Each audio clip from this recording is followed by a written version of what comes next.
Hello friends, ಲಾಕ್ಡೌನಲ್ಲಿ ಮನೆಯಲ್ಲೇ ಇದ್ದು bore ಆಗ್ತಾ ಇರಬೇಕಲ್ವ ನಿಮಗೆ? ಹಾಗಾದರೆ ಮನೆಯಲ್ಲೇ ಇರೋವಂಥ ಥಿಂಗ್ಸ್ನ ಯೂಸ್ ಮಾಡಿಕೊಂಡು ಹೊಸದಾಗಿ ಕ್ರಿಯೇಟಿವ್ ಆಗಿ ಗಾರ್ಡನಿಂಗ್ನ ಸ್ಟಾರ್ಟ್ ಮಾಡ್ಬೋದು ನೀವು. ನಾನು ಈ ವಿಡಿಯೋದಲ್ಲಿ ಕೆಲವು ಸಣ್ಣ ಐಡಿಯಾಸ್ನ ನಿಮಗೆ ತೋರಿಸ್ತೀನಿ. ಅದನ್ನು ನೀವು ಯೂಸ್ ಮಾಡಿಕೊಂಡು ನಿಮ್ಮ ಕ್ರಿಯೇಟಿವಿಟಿಗೆ ತಕ್ಕಂಗೆ ಇನ್ನೂ ಬೆಟರಾಗಿ ಮಾಡ್ಬೋದು. ಈ ಲಾಕ್ಡೌನಲ್ಲಿ ಬೋರ್ ಅಂತ ಹೇಳೋದ್ರ ಬದಲು ಬ್ಯುಸಿ ಆಗಿದ್ದೀನಿ ಅಂತ ನೀವು ಹೇಳ್ಬೋದು.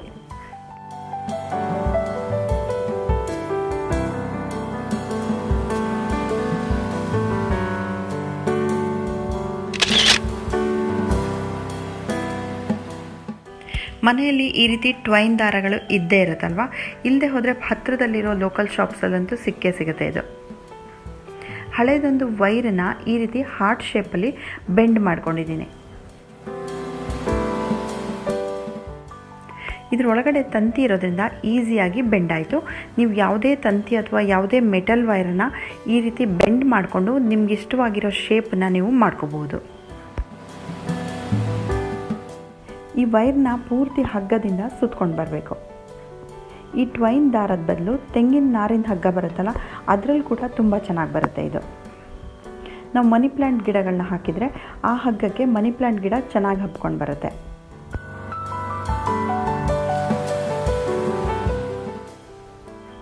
ಒಂದು ಪಾಟಲ್ಲಿ ಮೊದಲೇ ಹಾಕಿಟ್ಟಿದ್ದೊಂದು ಮನಿ ಪ್ಲ್ಯಾಂಟ್ ಬಳ್ಳಿ ಇತ್ತು. ಆ ಬಳ್ಳಿನ ಇದಕ್ಕೆ ಪೂರ್ತಿ ಸುತ್ಕೊಂಡು ಬರಬೇಕು. ಇನ್ಸ್ಟಾಗ್ರಾಮಲ್ಲಿ ಈ ಪಿಕ್ಚರ್ ನೋಡಿಬಿಟ್ಟು ನಾನು ಮಾಡಿದ್ದು. ಅದರಲ್ಲಿ ಮನಿ ಪ್ಲ್ಯಾಂಟ್ನ ಒಂದು ಬಾಟ್ಲಲ್ಲಿ ನೀರಲ್ಲಿ ಬೆಳೆಸಿದ್ದಾರೆ. ಆ ಬಾಟ್ಲನ್ನ ಹ್ಯಾಂಗ್ ಮಾಡಿದ್ದಾರೆ. ಆದರೆ ನಾನಿಲ್ಲಿ ಮಣ್ಣಲ್ಲಿ ಹಾಕಿದ ಬಳ್ಳಿ ಮೊದಲೇ ಇದ್ದಿದ್ದರಿಂದ ಅದೇ ಬಳ್ಳಿನ ಸುತ್ತಬಿಟ್ಟು ಒಂದು ಕಾರ್ನರಲ್ಲಿ ಇಟ್ಟಿದ್ದೀನಿ.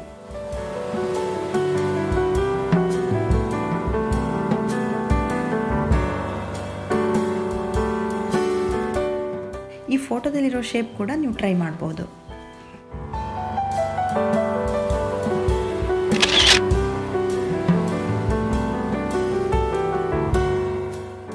ಅಡುಗೆ ಮನೆಯಲ್ಲಿ ಕೆಂಪು ಮೆಣಸಿನ್ಕಾಯಿ ಬೀಜಗಳು ಇದ್ದೇ ಇರುತ್ತೆ.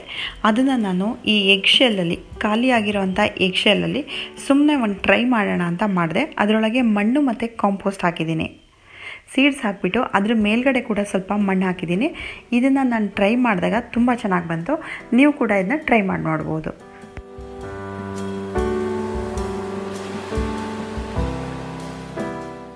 ಸೀಡ್ಸ್ ಹಾಕಿ 8ರಿಂದ 10 ದಿನದೊಳಗೆ ಮೊಳಕೆ ಬಂದು ಗಿಡ ಬಂದಿತ್ತು. ನೀರು ಹಾಕಬೇಕಾದ್ರೆ ಮಗ್ಗಲ್ಲಿ ಹಾಕಿದರೆ ತುಂಬ ಜಾಸ್ತಿ ಆಗುತ್ತೆ. ಈ ರೀತಿ ಸ್ಪ್ರೇ ಮಾಡಬೇಕು. ಇದರಲ್ಲಿ 2 ಗಿಡ ಒಟ್ಟಿಗೆ ಬೆಳೆದಿದೆ. ಎಷ್ಟು ಚೆನ್ನಾಗಿ ಬಂದಿದೆ ಅಲ್ವಾ?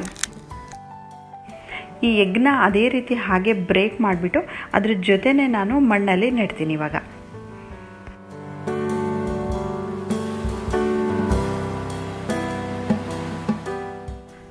ಈ ಎಗ್ಶೆಲ್ ಒಳಗೆ ರೂಟ್ಸ್ ಪೂರ್ತಿ ಸುತ್ತಕೊಂಡು ರೂಟ್ ಬೌಂಡ್ ಆಗಿರೋದನ್ನು ಕೂಡ ನೋಡ್ಬೋದು ನೀವು ಇದರಲ್ಲಿ.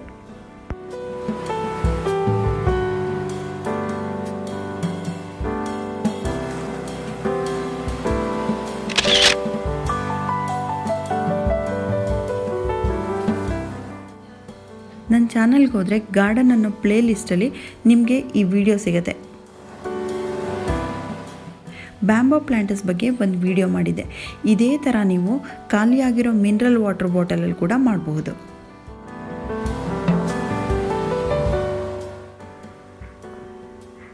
ಈ ಬ್ಯಾಂಬೋ ಪ್ಲ್ಯಾಂಟರ್ಸ್ನ ಅದರಲ್ಲಿ ಗೋಡೆಗೆ ಹ್ಯಾಂಗ್ ಮಾಡೋದನ್ನು ತೋರಿಸಿದ್ದೆ. ಒಂದೇ ರೀತಿ ನೋಡೋಕ್ಕೆ ಬೋರ್ ಆಗುತ್ತೆ ಅಂತ ಅದೇ ಬ್ಯಾಂಬೋ ಪ್ಲ್ಯಾಂಟರ್ಸ್ನ ತೆಗೆದುಬಿಟ್ಟು ಈ ರೀತಿ ಮರಕ್ಕೆ ಹ್ಯಾಂಗ್ ಮಾಡಿದ್ದೀನಿ.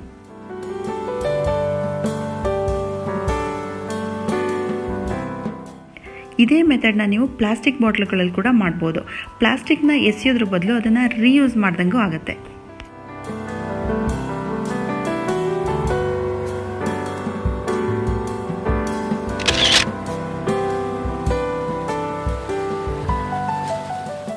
ಈ ರೀತಿ ಮೆಟಲ್ ಮೆಶ್ ಬರುತ್ತಲ್ಲ, ಅದನ್ನು ಚಿಕ್ಕದಾಗಿ ಕಟ್ ಮಾಡ್ಕೋಬೇಕು. ನಿಮ್ಗೆ ಯಾವ ಶೇಪ್ ಬೇಕೋ ಆ ಶೇಪ್ ಮಾಡ್ಕೋಬೋದು. ನಾನು ಇದರಲ್ಲಿ ಬಾಕ್ಸ್ ಶೇಪಲ್ಲಿ ಮಾಡ್ಕೊಂಡಿದ್ದೀನಿ. ಅದರೊಳಗೆ ಕಾಟನ್ ಕವರ್ ಇಟ್ಟಿದ್ದೀನಿ. ಆ ಕವರ್ಗೆ ನಾನು ಕೋಕೋಪಿಟ್ನ ಫಿಲ್ ಮಾಡಿ ಮೇಲ್ಗಡೆಯಿಂದ ಇನ್ನೊಂದು ಮೆಟಲ್ ಮೆಶನ್ನ ಕಟ್ ಮಾಡಿಬಿಟ್ಟು ಕ್ಲೋಸ್ ಮಾಡಿದ್ದೀನಿ. ಈ ರೀತಿ ಬಾಕ್ಸ್ ಶೇಪಲ್ಲಿ ರೆಡಿ ಆದಮೇಲೆ ಹೊರಗಡೆಯಿಂದ ನಾನು ಮಾಸ್ ರೋಸ್ ಗಿಡನ ಅದಕ್ಕೆ ಹಾಕಿದ್ದೀನಿ. ಈ ಗಿಡನ ಹಾಕಬೇಕಾದ್ರೆ ಆ ಕ್ಲಾತ್ ಇರೋದ್ರಿಂದ ನಾವು ಯಾವುದಾದ್ರೂ ಒಂದು ಆಬ್ಜೆಕ್ಟಿಂದ ಅದನ್ನು ಹೋಲ್ ಮಾಡ್ಕೋಬೇಕು. ನಾನು ಸ್ಕ್ರೂ ಡ್ರೈವರಲ್ಲಿ ಹೋಲ್ ಮಾಡಿಕೊಂಡು ಒಂದೊಂದೇ ಸ್ಟಿಕ್ಗಳನ್ನ ಹಾಕಿದ್ದೆ. ಅದರಲ್ಲಿ ಇವಾಗ ಫುಲ್ ಕವರ್ ಆಗಿ ಬೆಳೆದಿದೆ. ಹೂ ಬಿಟ್ಟಾಗ ತುಂಬ ಚೆನ್ನಾಗಿ ಕಾಣುತ್ತೆ. ಇದನ್ನು ಹ್ಯಾಂಗ್ ಮಾಡೋದಾದರೆ ಬಿಸಿಲು ಎಲ್ಲಿ ಜಾಸ್ತಿ ಬೀಳ್ತದೆ ಅಲ್ಲಿ ಹ್ಯಾಂಗ್ ಮಾಡಿದರೆ ಹೂ ಚೆನ್ನಾಗಿ ಬಿಡುತ್ತೆ.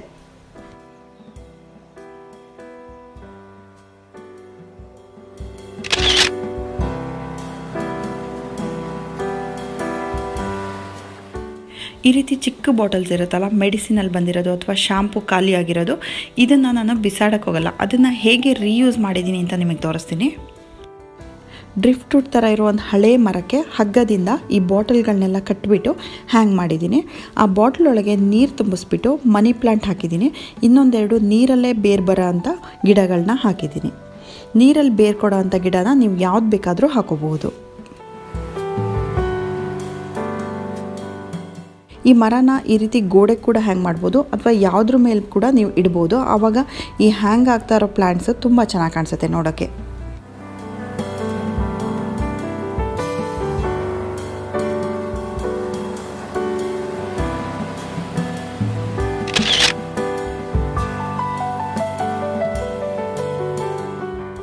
ಈ ಜೂಟಲ್ಲಿ ಮಾಡಿರೋ ಹ್ಯಾಂಗಿಂಗ್ ಬ್ಯಾಸ್ಕೆಟ್ಸು 2 ವರ್ಷ ತನಕ ಬರುತ್ತೆ. ಆಮೇಲೆ ಇದು ಈ ರೀತಿ ಹಾಳಾಗ್ತಾ ಬರುತ್ತೆ, ಮಧ್ಯದಿಂದ ಅದು ಕಿತ್ತು ಹೋಗ್ತಾ ಬರುತ್ತೆ. ಅದಕ್ಕೆ ನಾವು ಹೇಗೆ ರೀಯೂಸ್ ಮಾಡ್ಕೋಬೋದು ಅಂತ ತೋರಿಸ್ತೀನಿ. ಒಂದು ಸಲ ಕಿತ್ತು ಹೋಗಿರೋದನ್ನು ಸ್ಟಿಚ್ ಮಾಡಿಬಿಟ್ಟು ರೆಡಿ ಮಾಡಿದ್ದೆ. ಇದು 2ನೇ ಸಲ ಇದನ್ನು ರೀಯೂಸ್ ಮಾಡ್ಕೊಳ್ತಾ ಇರೋದು.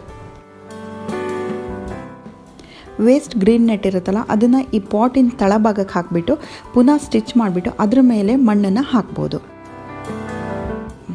ಅಥವಾ ಈ ರೀತಿ ಹ್ಯಾಂಡ್ ಬ್ಯಾಗ್ಸ್ ಬರುತ್ತಲ್ಲ, ಕಾಟನ್ ಹ್ಯಾಂಡ್ ಬ್ಯಾಗ್ಸ್, ಇದನ್ನು ತಳಭಾಗಕ್ಕೆ ಹಾಕಿಬಿಟ್ಟು ಇದನ್ನು ಕೂಡ ಸ್ಟಿಚ್ ಮಾಡಿ ಅದ್ರ ಮೇಲೆ ಮಣ್ಣನ್ನು ಹಾಕೋಬಹುದು. ಇದು ಹ್ಯಾಂಗಿಂಗ್ ಬ್ಯಾಸ್ಕೆಟ್ ಆಗಿರೋದ್ರಿಂದ ಲೈಟ್ ವೆಯ್ಟ್ ಇರಬೇಕು ಅಂತ ಬರೀ ಕೋಕೋಪಿಟ್ನ ನಾನು ಫಿಲ್ ಮಾಡ್ತಾ ಇದ್ದೀನಿ. ಈ ಪಾಟ್ಗೆ ನಾನು ಗ್ರೀನ್ ಕಲರ್ ಟರ್ಟಲ್ ವೈನ್ನ ನೆಡ್ತಾ ಇದ್ದೀನಿ. ಹ್ಯಾಂಗಿಂಗ್ ಪಾಟ್ಸ್ಗೆ ಈ ಟರ್ಟಲ್ ವೈನ್ ಪ್ಲ್ಯಾಂಟು ಹೇಳಿ ಮಾಡಿಸಿದ ಗಿಡ ಅಂತಲೇ ಹೇಳ್ಬೋದು. ತುಂಬ ಫಾಸ್ಟಾಗಿ ಗ್ರೋ ಆಗುತ್ತೆ.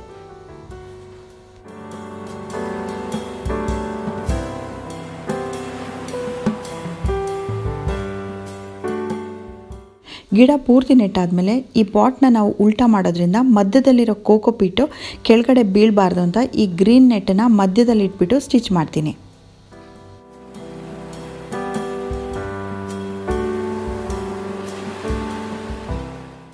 ಈ ಉಲ್ಟಾ ಪಾಟ್ನ ಹ್ಯಾಂಗ್ ಮಾಡೋ ಐಡಿಯಾ ನನಗೂ ಮೊದಲು ಗೊತ್ತಿರಲಿಲ್ಲ. ನಾನು ಕೂಡ ಯೂಟ್ಯೂಬಲ್ಲಿ ನೋಡಿಬಿಟ್ಟೆ ಮಾಡಿದ್ದು. ಈ ರೀತಿ ಹ್ಯಾಂಗಿಂಗ್ ಪಾಟ್ಸ್ಗೆ ನಾವು ನೀರನ್ನು ಸ್ಪ್ರೇ ಬಾಟಲಲ್ಲೇ ಸ್ಪ್ರೇ ಮಾಡಬೇಕಾಗತ್ತೆ.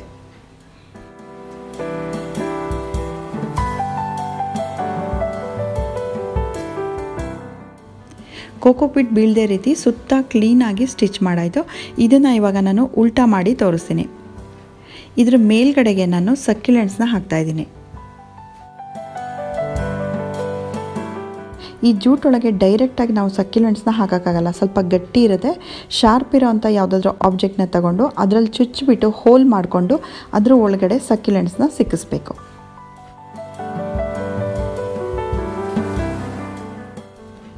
ಇದರಲ್ಲಿ ಸಕ್ಯುಲೆಂಟ್ಸ್ ಮತ್ತು ಟರ್ಟಲ್ ವೈನ್ ಎರಡೂ ಸ್ವಲ್ಪ ಗ್ರೋ ಆಗಬೇಕು, ಆವಾಗ ನೋಡೋಕ್ಕೆ ಚೆನ್ನಾಗಿ ಕಾಣಿಸುತ್ತೆ. ಅದರದ್ದು ಅಪ್ಡೇಟ್ನ ನಾನು ನಿಮ್ಮ ಜೊತೆ ಶೇರ್ ಮಾಡ್ತೀನಿ. ಈ ಫೋಟೋದಲ್ಲಿ ಹೇಗಿದೆ ಅದೇ ರೀತಿ ಬರಬೇಕು ಅಂತ ಟ್ರೈ ಮಾಡಿದ್ದೀನಿ. ನೋಡೋಣ ಹೇಗೆ ಬರುತ್ತೆ ಅಂತ.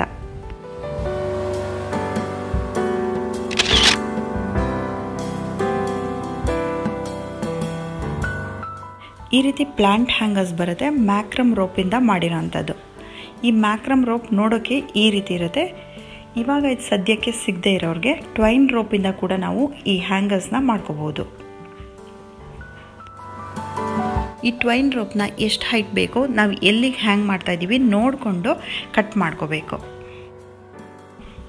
ನಾವು ಎಲ್ಲಿಗೆ ಹ್ಯಾಂಗ್ ಮಾಡ್ತಾಯಿದ್ದೀವಿ ಅಲ್ಲಿಗೆ ಒಂದು ನಾಟನ್ನು ಕೂಡ ಹಾಕೋಬೇಕು. ಕೆಳಗಡೆಗೆ ನಾವು ಯಾವ ರೀತಿ ನಾಟ್ ಬೇಕಾದರೂ ಹಾಕಿಬಿಟ್ಟು ಡಿಸೈನ್ ಮಾಡಬಹುದು.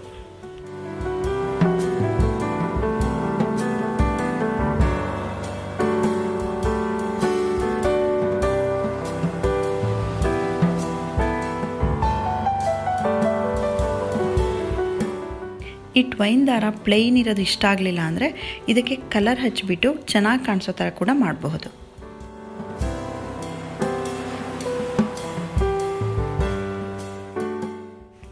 ಪೇಂಟ್ ಡ್ರೈ ಆದಮೇಲೆ ಈ ರೀತಿ ಕಾಣಿಸುತ್ತೆ. ಇದಕ್ಕೆ ಕೆಳಗಡೆ ಇರೋ ನಾಟ್ಗಳ ಮೇಲೆ ಪಾಟ್ ಬರೋ ಥರ ಕೂರಿಸ್ಬೇಕು.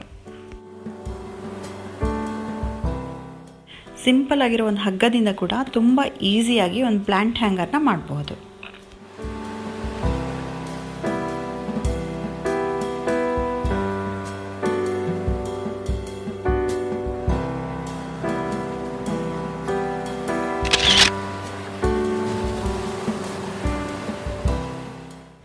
ಮನೆಯಲ್ಲಿ ಯೂಸ್ ಆಗದೇ ಇರೋವಂಥ PVC ಪೈಪ್ಸ್ ಇರುತ್ತೆ ಅಥವಾ ಒಡೆದೋಗಿರೋವಂಥ PVC ಪೈಪ್ಗಳಿದ್ದರೆ ಅದನ್ನು ನೀವು ಈ ರೀತಿ ಪ್ಲ್ಯಾಂಟ್ ಸ್ಟ್ಯಾಂಡಾಗಿ ಯೂಸ್ ಮಾಡ್ಕೋಬೋದು. ನಾನು ಇದಕ್ಕೆ ಮಾಸ್ ರೋಸ್ ಗಿಡಗಳನ್ನ ಹಾಕಿದ್ದೀನಿ. ತುಂಬ ಈಸಿಯಾಗಿ ಬೆಳೆಯುವಂಥ ಗಿಡಗಳನ್ನ ನಾವು ಈ ರೀತಿ ಕ್ರಿಯೇಟಿವ್ ಗಾರ್ಡನಿಂಗಿಗೆ ಯೂಸ್ ಮಾಡ್ಕೋಬೋದು. ಇದೆಲ್ಲ ಆಯಿಲ್ ಕ್ಯಾನ್ಸು ಒಂದು ಸೈಡ್ ಓಪನ್ ಮಾಡಿಬಿಟ್ಟು ಅದರಲ್ಲಿ ಈ ಮಾಸ್ ರೋಸ್ ಗಿಡಗಳನ್ನ ಹಾಕಿದ್ದೀನಿ. ಈ PVC ಪೈಪಲ್ಲಿ ನಮ್ಗೆ ಎಲ್ಲಿ ಬೇಕೋ ಅಲ್ಲಿ ಹೋಲ್ಗಳನ್ನ ಮಾಡಿಕೊಂಡು ಅದರೊಳಗೆ ಮಣ್ಣು ತುಂಬಿಸ್ಬಿಟ್ಟು ಗಿಡಗಳನ್ನ ನೆಡಬೇಕು. ಈ ಮಾಸ್ ರೋಸ್ ಗಿಡಗಳಿಗೆ ನೀರು ಕೂಡ ತುಂಬ ಕಡಿಮೆ ಬೇಕಾಗಿರೋದ್ರಿಂದ ತುಂಬ ಈಸಿಯಾಗಿ ಮೇಂಟೈನ್ ಮಾಡಬಹುದು.